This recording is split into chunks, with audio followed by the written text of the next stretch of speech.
Llevo 20 años como médica formulando medicamentos. Y durante 2 décadas los medicamentos para mí eran simplemente una herramienta que escribía en un papel o imprimía con el computador, hasta que hace 2 años ese papel o esa receta médica se convirtió en mi realidad. Dejé de ser médico y me convertí en paciente. Y de una forma amarga empecé a entender, en realidad, cómo se sentían los pacientes cuando les mandan un medicamento. Entonces me volví muy conservadora. Antes de medicarla pienso 2 veces, trato de usar las estrategias no farmacológicas.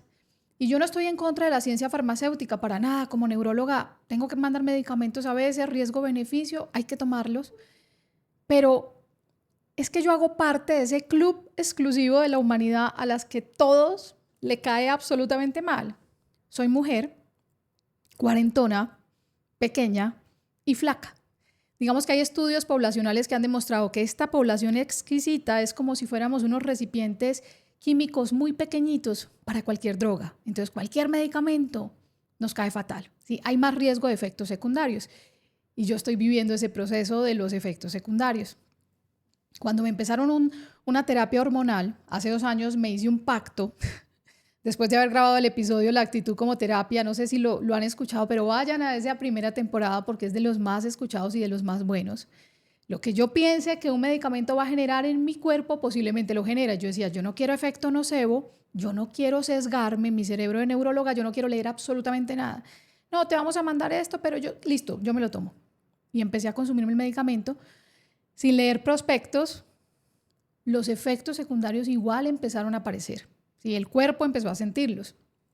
Y a finales del año pasado me desconocí en el espejo. Como que empecé a subir de peso, como que vi que mi músculo se estaba desvaneciendo, que la composición corporal estaba cambiando, que había más grasa en ciertas áreas del cuerpo instaladas. Y justo en enero tenía una agenda full, quería correr al gimnasio, yo no, ¿qué está pasando? Pero no podía. Así que hice algo radicalmente simple. Sin máquinas, sin gimnasio, sin protocolos, con la intuición en una mano y la correa de mis perros en la otra, decidí, vea, pase lo que pase, mientras puedo volver al gimnasio, voy a caminar al menos 30 minutos después de almorzar. O sea, lo volví un hábito. Mujeres, escuchen esto. En 3 semanas, la biología me sorprendió. Ese peso imposible, tampoco eran muchos kilos, 2, 3 kilos, desapareció. La resistencia a la insulina que estaba empezando a crear mi cuerpo se desmoronó. Mi ánimo obviamente mejoró y lo más lindo es que mis perros volvieron a conectar, volví a conectar con ellos por ese tiempo compartido. No usé ninguno de los fármacos que ahora están vendiendo libremente para perder de peso. No, usé las moléculas de mi propio cuerpo. Bienvenidos a este episodio que titulé Caminatas Metabólicas. Esto es Brainfulness Podcast.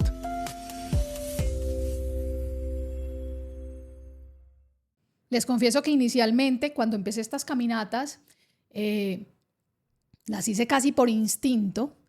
Lo que yo quería era que como que me bajara la comida, ¿no? Yo recojo a mis hijos tipo 2, 3 de la tarde y yo decía, yo almuerzo muy temprano, entonces yo decía, me queda 1 hora, pero me siento distendida, voy a caminar.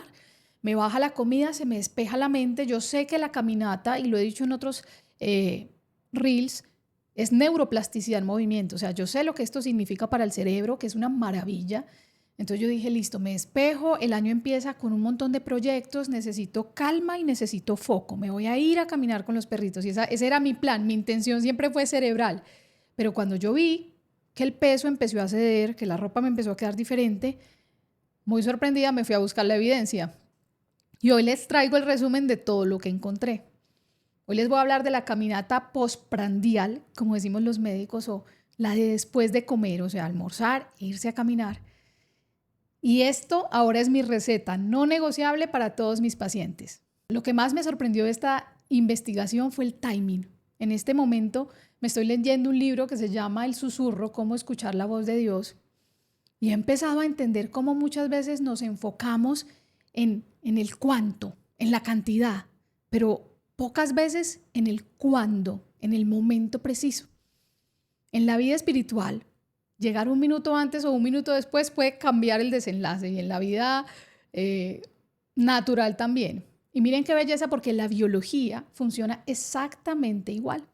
Yo pensé que simplemente estaba caminando, pero en el metabolismo del cuerpo humano no importa la cantidad, el tiempo que caminamos, sino el momento en el que caminamos.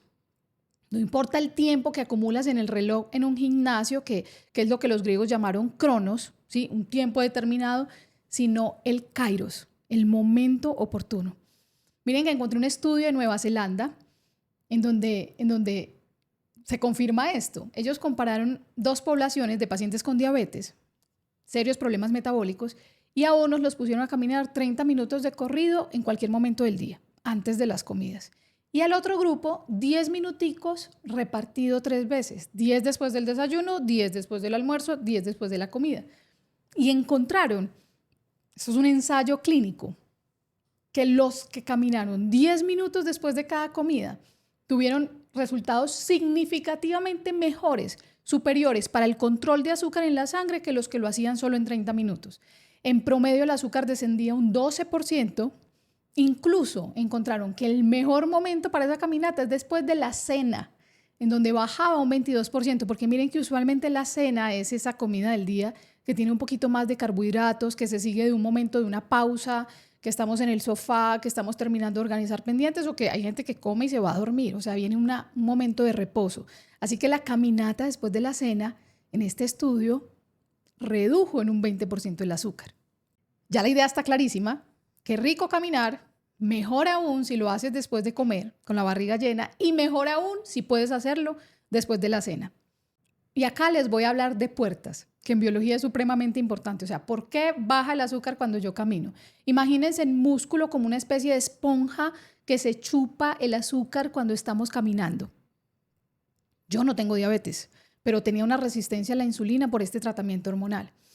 Y cuando empecé a caminar, mi músculo empezó a absorber ese azúcar. Entonces, el azúcar ya no quedaba libre y se acumulaba como grasa, sino que empezó a ser usado como energía. Y esto tiene una explicación científica y es que normalmente la insulina es la llave que abre la puerta de la célula para que entre el azúcar y se use como energía, pero en la resistencia a la insulina, pues esta llave está fallando. Pues resulta que cuando vamos a caminar, estos 10 minuticos después de que yo almorcé, estoy con unos amigos en un restaurante y voy y me pego una caminadita, aparece una nueva llave, que es el GLUT4, un transportador de glucosa que no depende de la insulina y que abre esas células del músculo y entra el azúcar. Entonces, caminar es activar molecularmente ciertas puertas que van a organizar el azúcar de nuestro cuerpo. Y hay personas que seguramente dirán, no, pero pues yo no tengo 10 minutos al desayuno, ni al almuerzo, ni a la comida. O no tengo 30 minutos para hacerlo en alguno de los momentos del día. Pues también leí un estudio masivo en China. Allá están afrontando una de las epidemias de obesidad más grandes en el mundo, en donde hacen algo que se llaman snacks de ejercicios. O sea, ellos demostraron que si usted cada 30 o 40 minutos en su oficina, en su trabajo de oficina, se para y camina 5 minutos, esto es muchísimo mejor que dedicarle 1 hora de actividad física intensa al cuerpo. Es como hacer pequeños snacks para que el azúcar entre.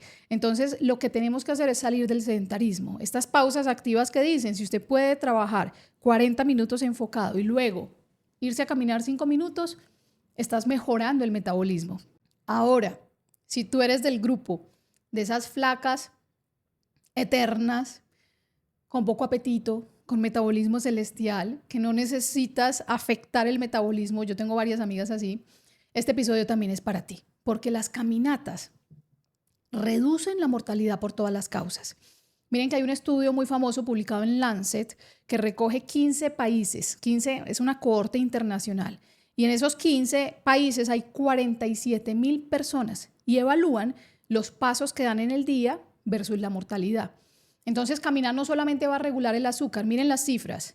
Si yo camino de 5,000 a 6,000 pasos al día, disminuyo mi riesgo de morir en un 40%. Si ya eres mucho más teso y llegas a 10,000 pasos al día, esa reducción en la mortalidad sube al 53%. Y yo les hice el cálculo, vean. Yo caminaba más o menos media hora después de almuerzo y eso en un ritmo ágil sin trotar son 3.600 pasos. Súmele esto a ser humano, a existir, a ir de la casa al carro, del carro al parqueadero, el parqueadero a la oficina. Lo que hacemos hoy, que es muy poco, son otros 3.000 pasos. Esto ya suma 6.000 pasos al día. Es decir, salir media horita del día a caminar o 10 minutos después de cada comida reduce la mortalidad. Hoy, la caminata para mí, postprandial o después de comer, es mi backup metabólico, porque lo puedo hacer aunque tenga muchas ocupaciones, aunque esté de viaje, aunque esté de vacaciones, siempre vamos a poder hacer esa caminatica. Hoy la hice porque mi músculo sigue siendo mi mejor farmacia. Así que mujeres, caminemos más, por favor, compartan este episodio a esa persona que necesita bajar de peso, que está bajo efecto hormonal, que tiene algún problema metabólico, a ese paciente con diabetes. Los invito a seguirnos, a comentarnos, a compartirnos. Si hay un tema que les apasione, por favor, pídanlo en los comentarios de Spotify. Nos vemos en el próximo episodio. Esto es Brainfulness Podcast.